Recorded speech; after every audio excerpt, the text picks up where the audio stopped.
Quer dizer, além de toda a questão humanitária, além do sofrimento das pessoas, a gente tem um aspecto importante a ser abordado contigo agora, Thaís, que é o seguinte.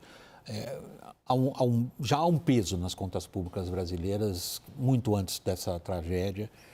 A tragédia coloca isso em teste e o que a gente vai ver agora é como é que o governo federal propõe facilitar o pagamento, por exemplo, da dívida do Rio Grande do Sul com a União por meio de algumas medidas. Thaís, você preparou isso para nós? Acho melhor passar a palavra a você e você traz para o público o que está sendo feito.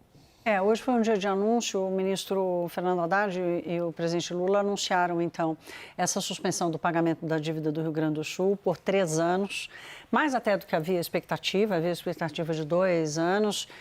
Resolveram suspender por 3 anos e suspenderam também a cobrança de juros sobre o estoque total da dívida do Rio Grande do Sul durante esses 3 anos que o governo não vai pagar à União, né? Então, quando ele voltar a pagar e, portanto, ele tem que pagar os 3 anos que ele ficou sem pagar, que são esses 11 bilhões de reais que são fruto dessa suspensão do pagamento da dívida, ele vai economizar em 12 bilhões de reais os juros que vão ser zerados. Então, ao todo, são 23 bilhões de reais disponíveis no Caixa do Rio Grande do Sul ao longo dos próximos 3 anos. A conta é de 11 bilhões de reais. O governo também anunciou uma medida provisória com crédito extraordinário, que são 12 bilhões de reais. Desses 12 bi, são 7 bilhões de reais que vão ser usados para subsídios para crédito, e este subsídio para crédito conta, além de taxa de juro menor, conta com a garantia da União nos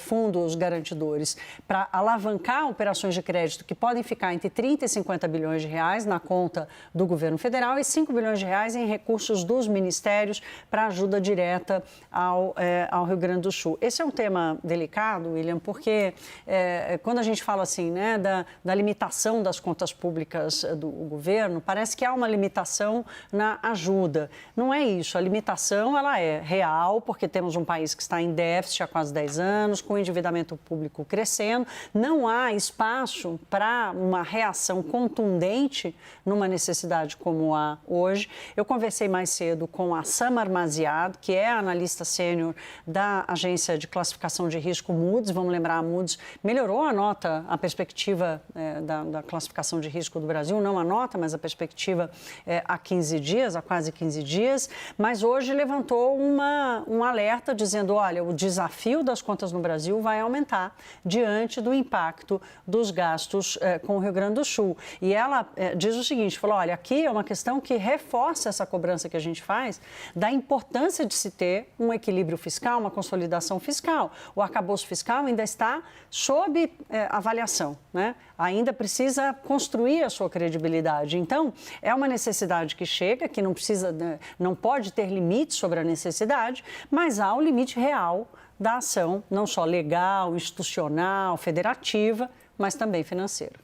Jefferson, como a Thaís disse, essa é uma questão muito delicada. No momento em que a gente está falando de dinheiro, de ajuda, de crédito, de programa, de financiamento, de dívida, o que seja, nós estamos vendo esses heróis tirando gente de situações de enorme sofrimento.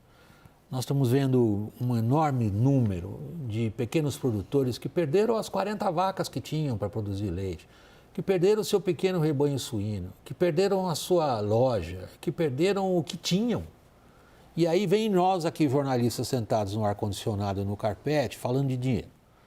Mas quando eu digo que essa conta do Rio Grande do Sul é uma conta de todos nós, é uma conta do nosso país, eu estou me referindo também a este volume que começa a ter um contorno um pouquinho mais definido.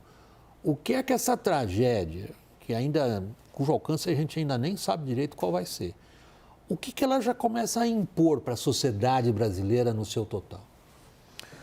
William, assim, tem vários pontos para a gente analisar aí, né? Nesse aspecto, por exemplo, dos voluntários, eu acho que a quem a gente tem que agradecer profundamente pela dedicação e abnegação deles nesse trabalho. A gente vê também, assim, tem as lideranças naturais que surgem, talvez faltam a liderança centralizada. Uma coisa que eu tenho visto muito, eu estou acompanhando muito diretamente, assim, eu particularmente sou de Canoas, uma das cidades mais atingidas a gente vê muita contestação da sociedade pela atuação do Estado. Aí eu não estou mais falando do governo federal, do governo estadual, do poder público. Do poder público, a sociedade. E, inclusive, alguns segmentos dos voluntários contestando a atuação do Estado, porque o Estado talvez não esteja organizado como se imaginava que deveria.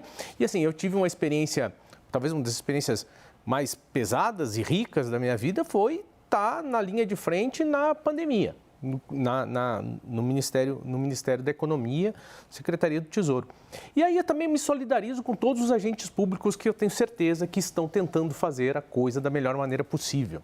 Assim, está enfrentando uma novidade completa, assim, não tem um desastre climático dessa envergadura no Brasil. Então eu tenho certeza que todos os agentes públicos estão tentando fazer a coisa certa e não necessariamente as coisas saem certas. Por exemplo, a questão, acho que o que a gente tem que pensar já como sociedade brasileira? A gente tem que ter uma estrutura para se preparar para esses eventos climáticos mais estável. Isso vai demandar muito dinheiro, vai demandar dinheiro a longo prazo. A gente tem que pensar nas respostas mais imediatas. Eu estava vendo aquele quadro que a gente apresentou ali das despesas. É curioso que talvez o que o governo tenha dado menos importância é o que a sociedade queria que ele desse mais importância naquele momento, que são os 5 bilhões. Porque nesse momento, eu acredito que a demanda por operações de crédito, então eu vou restabelecer, e assim, eu acho que eu falo muito pensando como é que está a minha cidade nesse momento, eu vou restabelecer o mercadinho, então eu vou tomar uma operação de crédito. Não vai, porque não tem o documento, o mercadinho está cheio d'água, a agência bancária está cheia d'água, não vai fazer a operação de crédito agora. Então, o que é que precisa agora? São os 5 bilhões. É medicamento, é alimento para o voluntário, são pessoas disponíveis, é médico, é psicólogo, é assistente social. São os 5 bilhões. Os 7, os 11, os 12, são todos muito importantes. Mas talvez, assim, o que a sociedade estivesse querendo ver é a atenção à necessidade urgente, aquela daquele momento. Então, eu acho que, assim, todas essas coisas a gente precisa pensar. Outro aspecto que a gente precisa pensar é na velocidade de liberação desse recurso. E aí, assim, eu acho que um tema que a gente fica com dois corações, quem está cuidando do recurso público, assim, a gente precisa ajudar muito, mas a gente não pode desperdiçar dinheiro. Então, quando surgiu aquela primeira discussão, vai ter uma PEC de orçamento de guerra para a calamidade no Rio Grande do Sul. Eu pensei, não é necessário uma PEC naquele tamanho. A não ser por dois aspectos, por afastar a regra de ouro, que não é um problema nesse momento, para esse volume de recursos, e outro que eu tenho certeza que será um problema, vai ser uma questão em algum momento.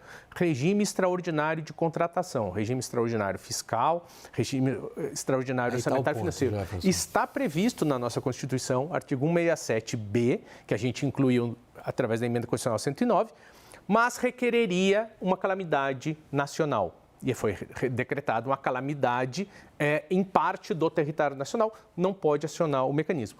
Esta questão da velocidade, esse mecanismo, a minha percepção é que ele será necessário. Esse é o ponto que me preocupa muito. Nós temos um peso de uma burocracia no Brasil, a burocracia que se estende por todos os setores. Eu estou falando dos órgãos das agências regulatórias, estou falando do peso do judiciário, do pacto federativo, que torna extraordinariamente lenta, o que você acabou de descrever. O que você acabou de descrever é a lentidão na resposta, lentidão essa a qual estamos obrigados a obedecer. Então, a questão que eu passo para os colegas da política é em que medida isso está começando a entrar na atmosfera política? Porque são decisões políticas, Daniel, já passa a palavra. Eu quero só, eu vou dar elemento para eles tratarem aqui. O ministro Valdez Góes, que é do Desenvolvimento Regional, que está lá em Porto Alegre, disse, olha, poucos municípios estão procurando a ajuda do governo, né? São 440 municípios, até agora 137. No fim de semana era até menos do que isso. Os municípios não têm nem internet, o escritório está alagado, não tem nem como se preparar para pedir o dinheiro. Então, por que os municípios não estão buscando a ajuda para o governo, né? Aí não é uma questão política ou uma questão de, porque o cara não quer, político para a cidade. É porque não tem nem como fazer. O Jefferson deu a ideia do mercadinho, que o cara não tem nem como ir buscar um negócio na agência. A mesma coisa vale para prefeituras de cidades que são muito pequenininhas e que perderam tudo. Daniel? Mas, gente, é uma dificuldade mesmo, porque aqui o auditor da CGU, o auditor do TCU, aquele servidor dentro do Ministério que está querendo fazer a coisa ali certinha, ele está muito mais treinado hoje, historicamente, e com razão de ser. Ele não é alguém estranho que acabou de pousar de Marte aqui, precisa ser treinado. Ele foi treinado dessa forma, com razão de ser, em encontrar desmando, em encontrar corrupção, em encontrar falcatrua. Ele foi treinado assim. Então, quer dizer, agora você está tendo que mexer um pouco na forma de pensar dessa pessoa que vai ter que tomar decisões muito ágeis sem estar treinado para isso. Veja, por exemplo, ali, o Ministério dos Transportes estima que vai gastar, nessa medida provisória, agora que abriu o crédito extraordinário, tem 1,2 bilhão de reais para reconstrução ali mais emergencial de estradas federais, de ponte, não é nem dinheiro de estrada vicinal do Estado, de concessionária, é só investimento público do Ministério dos Transportes. Isso vai estar sendo feito com base em aditivos contratuais de construtoras que já estão contratadas por algum motivo pelo DENIT. Se a gente for puxar ali o fiozinho do histórico de aditivos contratuais do DENIT, a gente vai cair em casos gravíssimos de corrupção. Então é difícil você também exigir do TCU, da CGU, que encontrem uma resposta rápida quando eles estão treinados historicamente para encontrar falcatruas que existiram. Não estou dizendo que não tem que ser assim, estou dizendo qual é o grau de dificuldade desse auditor para dar respostas que o tempo exige que sejam imediatas. Caio, você percebe para que tipo de dilema político nós estamos caminhando? Quer dizer, nós passamos um bocado do período histórico recente estabelecendo regras estritas, órgãos de controle eficientes, em combate à corrupção e o que mais quiser. Agora a gente está diante de uma catástrofe que implica, de certa maneira, como você também estava descrevendo, Jefferson, de alguma forma deixar isso, ou agilizar isso, que abre a porta para outro tipo de aproveitamento também. Como é que o mundo político em Brasília começa a enxergar esse dilema? William, tem algumas possibilidades de ruídos políticos que ainda estão sendo administrados pela proximidade da tragédia, né? A gente está 10 dias, 15 dias, né, convivendo com isso nacionalmente. Tem um ruído político, e eu estou colocando principalmente Brasília com Porto Alegre, que é a divergência entre o que eu pedi e o que você me deu. Que o negócio da dívida hoje é claro. Rio Grande do Sul pediu perdão da dívida e Brasília deu o adiamento do pagamento da dívida. Ok, é um ruído político de você não me deu o que eu te pedi. Ok. Mas, neste caso, eu acho que daqui em diante vai evoluir cada vez mais um tipo de ruído político que decorre da diferença e da distância entre o que Brasília oferece e a capacidade do que Brasília oferece chegar em Porto Alegre e chegar principalmente na ponta, por exemplo, para o agricultor que perdeu 40 vacas de leite, lá no extremo interior do Rio Grande do Sul. E aí tem um outro fator, que são dois governos com visões distintas de Estado e de mundo. O PSDB hoje, embora pequeno e reduzido em relação ao que já foi, hoje faz oposição ao modo petista de gerir, ao Estado grande, ao Estado intervencionista. E o Eduardo Leite, ele vem fazendo um governo no Estado que é um governo economicamente mais à direita, privatista, fez uma reforma da Previdência lá, acho que foi da Previdência, né? Muito, muito forte, que permitiu entrar num regime de recuperação fiscal. Então, quando sentam esses, por exemplo, os burocratas, vamos dizer assim, sem qualquer demérito na função deles, os de Brasília e os de São Paulo, eles enxergam o modo do Estado atuar diferente, né? O burocrata do governo do Lula não pensa como o burocrata do governo Eduardo Leite. Eles têm concepções diferentes de Estado. E aí tem um potencial grande de dar e gerar ruídos políticos, porque são governos com concepções distintas de Estado. Ideologias distintas também, né? Agora, veja, Jefferson, a Thaís vinha descrevendo isso há pouco também, em cima do que o Caio e o Daniel estavam dizendo. A gente chega nessa crise climática, nessas proporções, já com uma clara vulnerabilidade do ponto de vista do trato das contas públicas. Já houve uma virada lá fora em relação à maneira como o mundo vê o Brasil. Essa questão da Moody's é mais um exemplo disso. A Moody's, 15 dias atrás, antes do que aconteceu no Rio Grande do Sul, via o Brasil de um jeito. Depois do que aconteceu, o que está acontecendo no Rio Grande do Sul, a gente nem sabe ainda qual o tamanho disso aí tudo, mas a gente sabe que vai durar muito tempo. Começam a olhar para a gente de outro jeito também. A minha pergunta a você, ou melhor dito, o meu pedido de avaliação para você é do olhar sobre o Brasil e da nossa já clara vulnerabilidade fiscal em função de uma catástrofe dessas proporções. Acho assim, nesse momento, é claro que a gente tem que priorizar a vida, o resgate das pessoas, e aí acho que está muito claro que ninguém vai poupar esforços para isso. Eu acho que a primeira controvérsia deve surgir quando a gente estiver falando de reconstrução, até onde o Estado vai entrar na reconstrução. Um exemplo que eu já tinha mencionado, né, absolutamente diferente da Covid, onde os processos econômicos mais ou menos se congelaram, todo mundo foi para casa, o dono da fábrica trancou a fábrica e foi para casa. Quando todo mundo estava vacinado, ele foi lá, abriu a fábrica, ligou a máquina saiu funcionando. Não, dessa vez a gente perdeu capital. Agora, a gente perdeu os bens de capital. A questão é a seguinte, por exemplo, uma grande indústria, uma pequena indústria, uma média indústria, a máquina está destruída.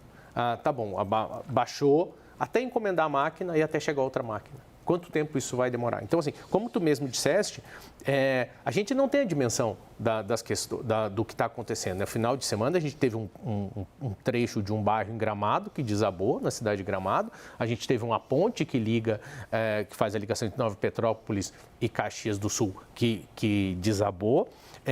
A perspectiva, uma coisa que para mim, assim, conheço bem o Estado, assim, a perspectiva, quando eu ouvi isso, não, as cheias podem juntar a Lagoa dos Patos e a Lagoa Mirim, para mim isso é um absurdo, assim, porque tem ali vários quilômetros de distância entre as duas lagoas. Então, a gente ainda está no meio desse processo todo de dimensionar o que está acontecendo. A gente vai ter que fazer um processo de reestruturação desse Estado, que vai ter que ser discutido até onde o Estado brasileiro, o setor público vai estar envolvido, mas em termos desse primeiro momento da questão fiscal, eu acho que a primeira coisa que fica evidente, e aí a pulga atrás da orelha da Moody's esse novo arcabouço fiscal tem uma meta de resultado primário e uma banda. A banda, como na política monetária, a banda é feita para assimilar choques.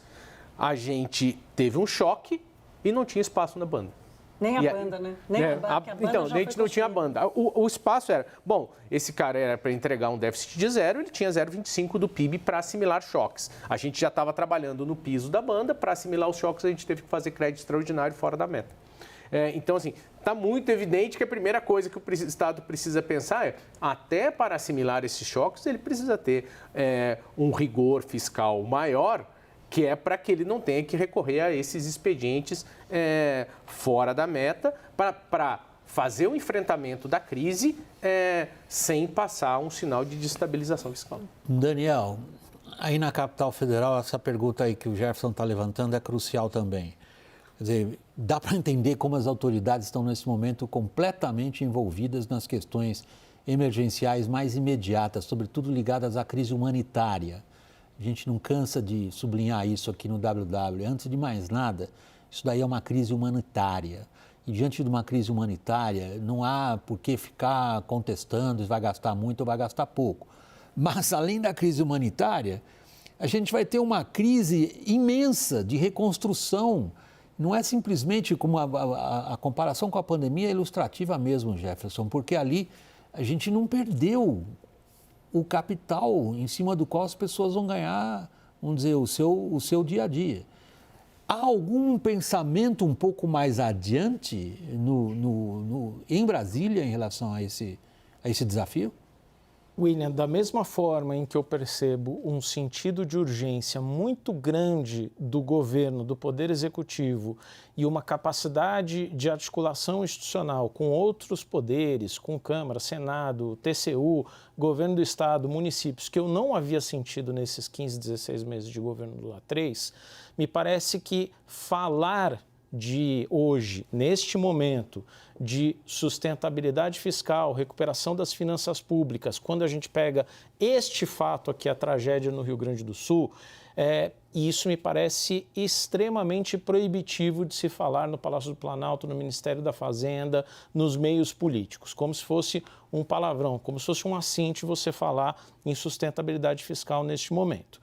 O que eu percebo, William, não sei se o Jefferson, a Thaís concordam comigo, é que quando se montou o arcabouço fiscal no início do ano passado, foi feita ali uma projeção, porque a gente estava dizendo agora sobre essa capacidade, esse 0,25 para mais, para menos, que é a gordura, a margem de manobra ali, com uma capacidade de acomodação ali para alguns choques que a gente enfrente no fronte fiscal ao longo dos próximos anos. Mas me parece que quando foi feito o arcabouço no primeiro semestre de 2023, foi feita uma projeção ali de recuperação das finanças públicas e de estabilização até início de queda da dívida, como se a gente não tivesse nenhum cisne negro no meio do caminho. E fato é que quando a gente projeta uma década pela frente, ou até o final da década, esses fatos desagradáveis vão surgindo. É como a gente marcar uma reunião do outro lado da cidade e saber que, olha, a gente pode chegar em 40 minutos, se o trânsito estiver em ordem. Agora, se tiver um acidente de trânsito, se tiver uma faixa parada, se tiver uma obra no meio do caminho, a gente não chega em 40 minutos, a gente vai chegar em 45 e 50, 1h30. E é isso que nunca pode dar certo. A gente tem crises internacionais pelo meio do caminho, quebra de safra, crises de diversas ordens, políticas, calamidades públicas como estão acontecendo agora. E eu não vi o arcabouço fiscal no primeiro semestre de 2023 contemplando esses cenários ao longo da década. Isso foi uma coisa que a Samar Maziad fez questão de enfatizar, né? Do timing de construção de credibilidade do arcabouço. E eu chamo a atenção para esse ponto, William, porque do ponto de vista pragmático, quem vai ficar sem pagar juros é o Rio Grande do Sul, mas o Brasil vai ter que pagar mais. Quer dizer, se a percepção, exato, se a percepção de risco piorar, da necessidade de financiamento do setor público, né? E eu ainda perguntei para a Maziad, eu falei, mas você acha que pode haver algum alívio, não uma conivência com o que o Brasil está fazendo, porque precisa ter transparência, fiscalização, mas um alívio? Ela disse, não, é claro que vai haver uma compreensão, assim como houve na pandemia.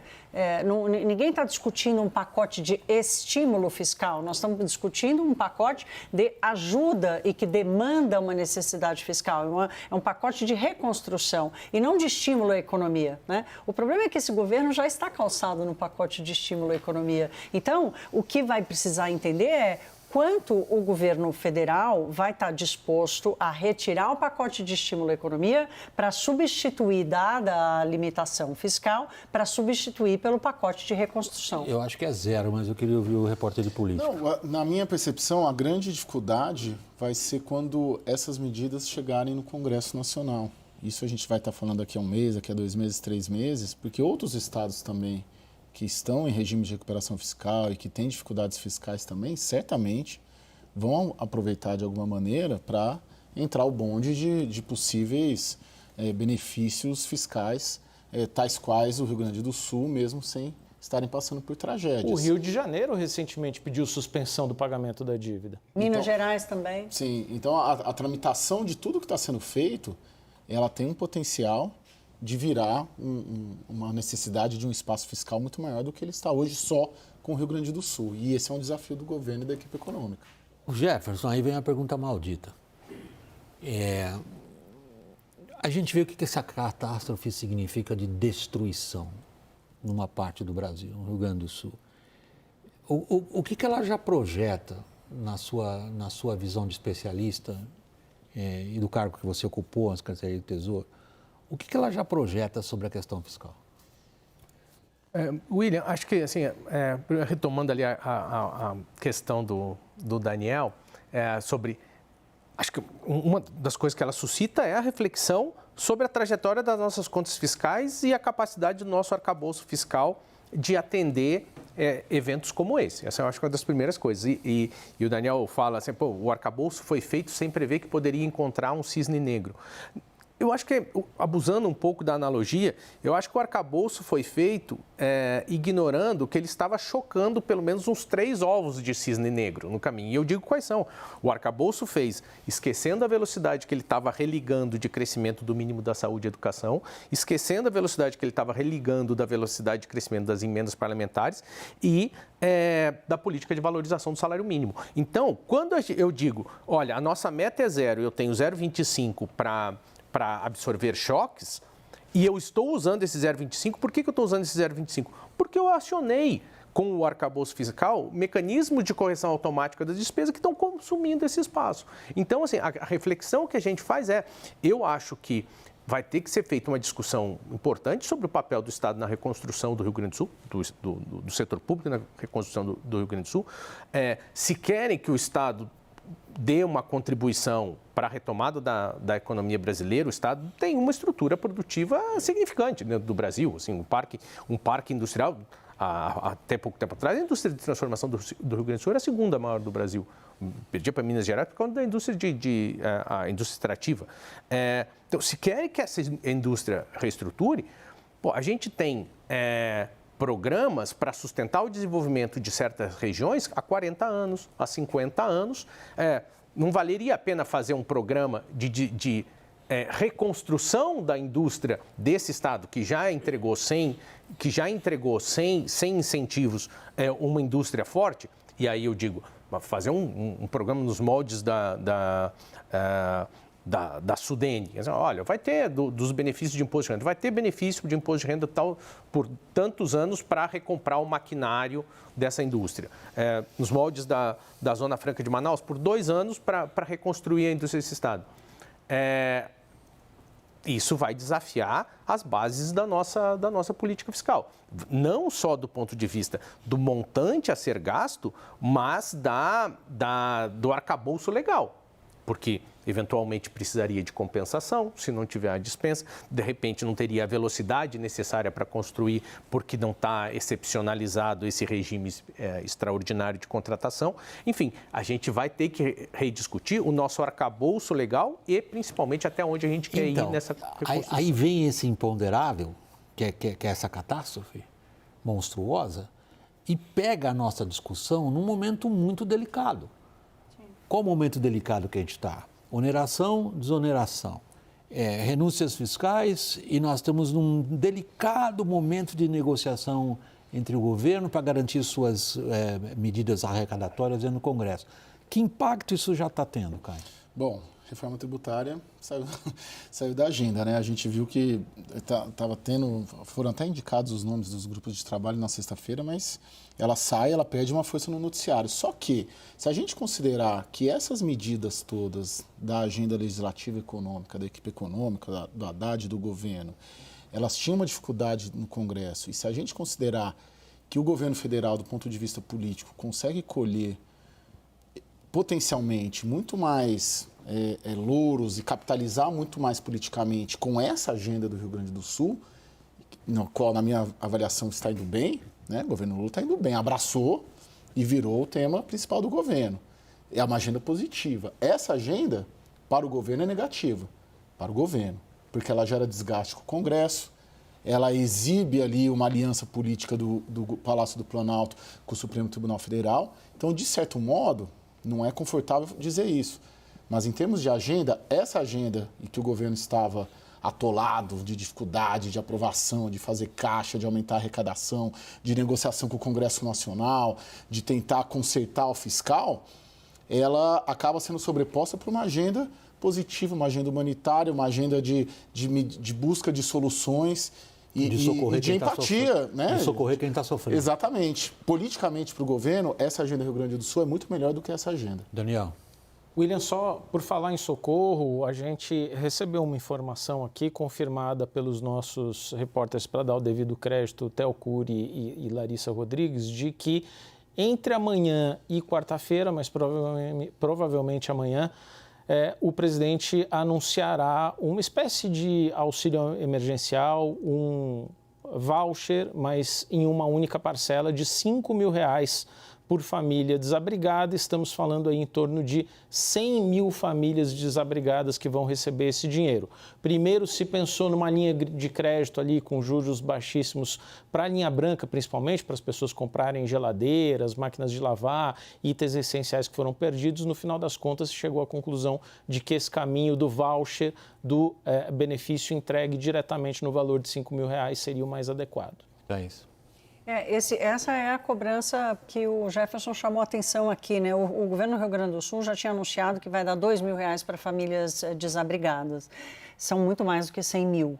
100 mil hoje é uma contabilidade ultraconservadora da necessidade das famílias, né? Pode chegar a 300 mil, 400 mil pessoas ou até mais do que isso. São 2 milhões de pessoas afetadas diretamente pelas enchentes. O governo está atrasado, né? Eu não consigo entender por que demorou tanto. Aí tem uma cobrança de timing também, né? Que talvez mesmo contando com toda a burocracia, um anúncio desse já tinha que ter acontecido. Tinha que ter acontecido antes de anunciar que o Estado não vai pagar a dívida, porque é uma coisa muito distante para as pessoas, né?